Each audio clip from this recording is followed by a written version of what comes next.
Of course, I'm talking about public spaces here, mask wearing, the importance of all these safety measures. I did want to touch on briefly staying safe from COVID-19 in elevators, as people are going back to work in some places now, and some might be having to enter buildings with elevators to get through their office spaces. The CDC, on the topic of elevators specifically, suggests that all riders within an elevator should wear masks. You should limit the number of riders. Between 2 and 3 people can ride safely. Note that most elevators do not allow you to keep 6 feet of distance between yourselves. So if possible, riding by yourself, of course, is the best option.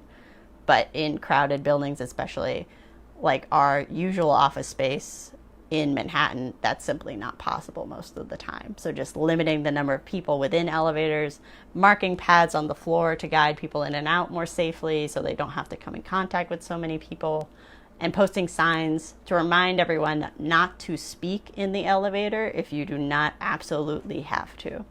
Now that we know about how the virus can spread through tiny mist-like particles, which are known as aerosols.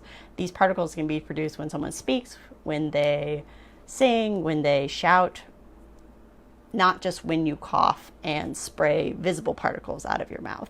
So even speaking in an enclosed space like an elevator, which is typically poorly ventilated, can put those around you at risk of picking up the virus from you if you are infected. So if you have to ride an elevator right now, keep quiet and wear a mask.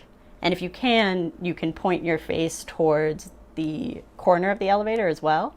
And this just helps. If any aerosols were to come out of anyone's mouth, they would be directed towards the corners of the elevator rather than at the other people on board.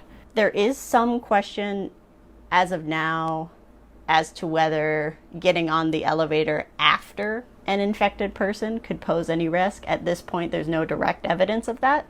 There is some evidence that if aerosols are spewed within an elevator at some point, or someone coughs and wasn't wearing masks especially, some of those viral particles, even with the opening and closing of the elevator doors, would remain suspended in the air.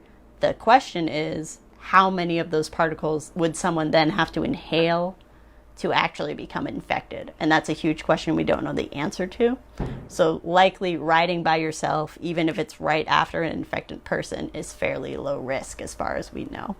But just keep all these things in mind, and please wear a mask in any public space, but especially in closed spaces like elevators.